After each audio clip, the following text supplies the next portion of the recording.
Welcome to day 121 of our one-year Bible reading plan. In today's reading, 2 Samuel 9-11, we see David's kindness to Mephibosheth, his victory over enemies, and sadly, his fall into sin with Bathsheba. Meanwhile, in Luke 24 verses 13-35, two disciples meet the risen Jesus on the road to Emmaus, but they don't recognize him until he breaks bread. Let's dive in. 2 Samuel chapter 9. David asked, "Is there anyone still left of the house of Saul to whom I can show kindness for Jonathan's sake?" Now there was a servant of Saul's household named Ziba. They summoned him to appear before David, and the king said to him, "Are you Ziba?" "At your service," he replied. The king asked, "Is there no one still alive from the house of Saul to whom I can show God's kindness?" Ziba answered the king, "There is still a son of Jonathan. He is lame in both feet." "Where is he?" the king asked. Ziba answered, "He is at the house of Machir son of Ammiel in Lo-debar." So King David had him brought from Lo-debar, from the house of Machir son of Ammiel. When Mephibosheth son of Jonathan, the son of Saul, came to David, he bowed down to pay him honor. David said, "Mephibosheth." "At your service," he replied. "Don't be afraid," David said to him, "for I will surely show you kindness for the sake of your father Jonathan. I will restore to you all the land that belonged to your grandfather Saul, and you will always eat at my table." Mephibosheth bowed down and said, "What is your servant, that you should notice a dead dog like me?" Then the king summoned Ziba, Saul's steward, and said to him, "I have given your master's grandson everything that belonged to Saul and his family. You and your sons and your servants are to farm the land for him and bring in the crops, so that your master's grandson may be provided for. And Mephibosheth, grandson of your master, will always eat at my table." Now Ziba had 15 sons and 20 servants. Then Ziba said to the king, "Your servant will do whatever my lord the king commands his servant to do." So Mephibosheth ate at David's table like one of the king's sons. Mephibosheth had a young son named Micah, and all the members of Ziba's household were servants of Mephibosheth. And Mephibosheth lived in Jerusalem, because he always ate at the king's table. He was lame in both feet. 2 Samuel chapter 10.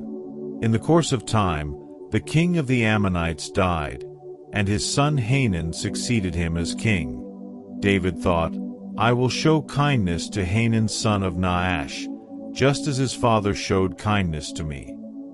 So David sent a delegation to express his sympathy to Hanun concerning his father. When David's men came to the land of the Ammonites, the Ammonite commanders said to Hanun their lord, "Do you think David is honoring your father by sending envoys to you to express sympathy? Hasn't David sent them to you only to explore the city and spy it out and overthrow it?" So Hanun seized David's envoys, shaved off half of each man's beard, cut off their garments at the buttocks, and sent them away. When David was told about this, he sent messengers to meet the men, for they were greatly humiliated. The king said, "Stay at Jericho till your beards have grown, and then come back." When the Ammonites realized that they had become obnoxious to David, they hired 20,000 Aramean foot soldiers from Beth-rehob and Zobah, as well as the king of Makkah with 1,000 men, and also 12,000 men from Tob. On hearing this, David sent Joab out with the entire army of fighting men. The Ammonites came out and drew up in battle formation at the entrance of their city gate, while the Arameans of Zobah and Rehob and the men of Tob and Makkah were by themselves in the open country. Joab saw that there were battle lines in front of him and behind him. So he selected some of the best troops in Israel and deployed them against the Arameans. He put the rest of the men under the command of Abishai his brother and deployed them against the Ammonites. Joab said, "If the Arameans are too strong for me, then you are to come to my rescue. But if the Ammonites are too strong for you, then I will come to rescue you. Be strong, and let us fight bravely for our people and the cities of our God. The Lord will do what is good in his sight." Then Joab and the troops with him advanced to fight the Arameans, and they fled before him. When the Ammonites realized that the Arameans were fleeing, they fled before Abishai and went inside the city. So Joab returned from fighting the Ammonites and came to Jerusalem. After the Arameans saw that they had been routed by Israel, they regrouped. Hadadezer had Arameans brought from beyond the Euphrates River. They went to Helam, with Shobach the commander of Hadadezer's army leading them. When David was told of this, he gathered all Israel, crossed the Jordan, and went to Helam. The Arameans formed their battle lines to meet David and fought against him. But they fled before Israel, and David killed 700 of their charioteers and 40,000 of their foot soldiers. He also struck down Shobach the commander of their army, and he died there. When all the kings who were vassals of Hadadezer saw that they had been routed by Israel, they made peace with the Israelites and became subject to them. So the Arameans were afraid to help the Ammonites anymore. 2 Samuel chapter 11. In the spring, at the time when kings go off to war, David sent Joab out with the king's men and the whole Israelite army. They destroyed the Ammonites and besieged Rabbah. But David remained in Jerusalem. One evening David got up from his bed and walked around on the roof of the palace. From the roof he saw a woman bathing. The woman was very beautiful, and David sent someone to find out about her. The man said, "She is Bathsheba, the daughter of Eliam and the wife of Uriah the Hittite." Then David sent messengers to get her. She came to him, and he slept with her. Now she was purifying herself from her monthly uncleanness. Then she went back home. The woman conceived and sent word to David, saying, "I am pregnant." So David sent this word to Joab, "Send me Uriah the Hittite." And Joab sent him to David. When Uriah came to him, David asked him how Joab was, how the soldiers were, and how the war was going. Then David said to Uriah, "Go down to your house and wash your feet." So Uriah left the palace, and a gift from the king was sent after him. But Uriah slept at the entrance to the palace with all his master's servants and did not go down to his house. David was told, "Uriah did not go home." So he asked Uriah, "Haven't you just come from a military campaign? Why didn't you go home?" Uriah said to David, "The ark and Israel and Judah are staying in tents, and my commander Joab and my lord's men are camped in the open country. How could I go to my house to eat and drink and make love to my wife?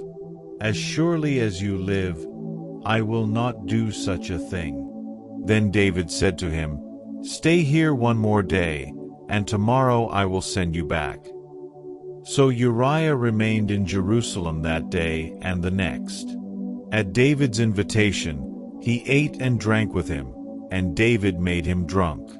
But in the evening Uriah went out to sleep on his mat among his master's servants. He did not go home. In the morning David wrote a letter to Joab and sent it with Uriah.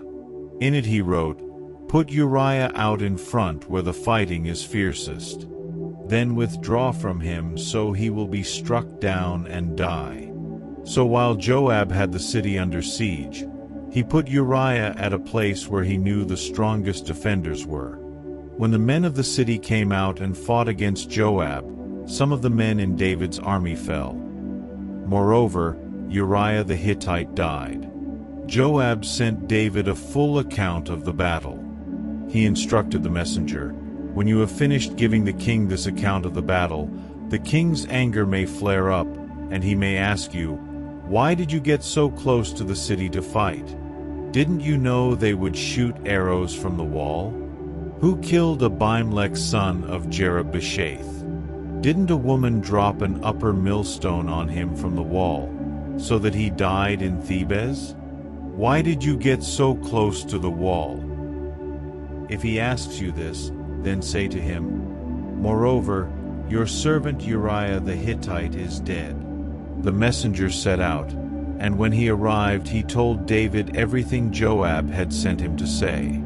The messenger said to David, "The men overpowered us and came out against us in the open, but we drove them back to the entrance of the city gate. Then the archers shot arrows at your servants from the wall, and some of the king's men died. Moreover, your servant Uriah the Hittite is dead." David told the messenger, "Say this to Joab, don't let this upset you. The sword devours one as well as another. Press the attack against the city and destroy it. Say this to encourage Joab." When Uriah's wife heard that her husband was dead, she mourned for him. After the time of mourning was over, David had her brought to his house, and she became his wife and bore him a son.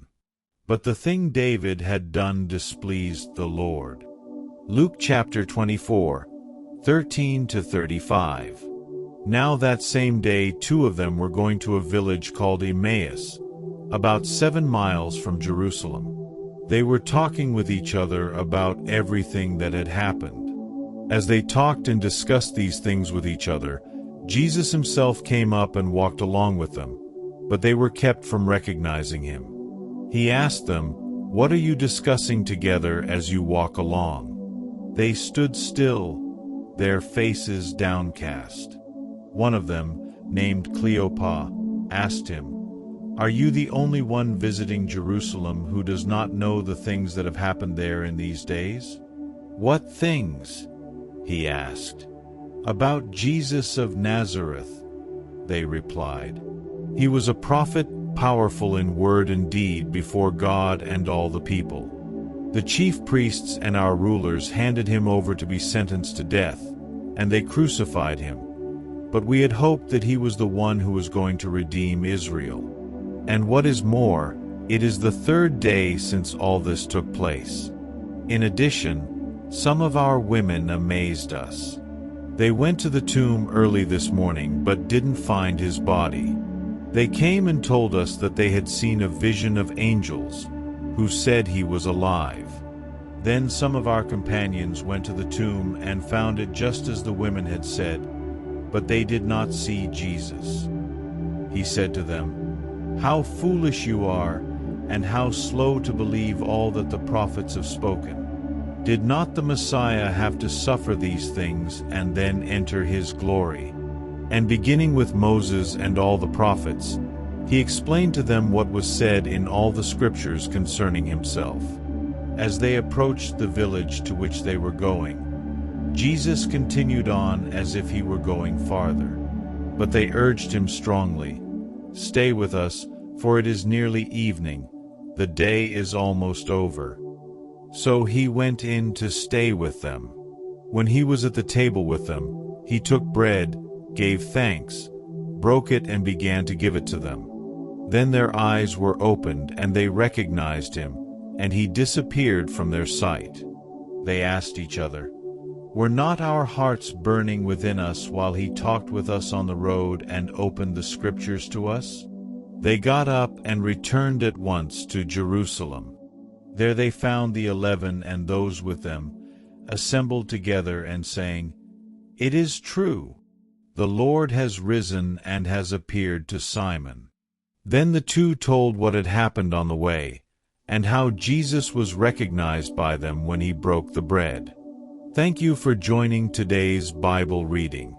David's story reminds us of the power of both mercy and temptation, while the Emmaus encounter shows how Jesus reveals himself in the most unexpected moments. Keep seeking him daily. See you tomorrow.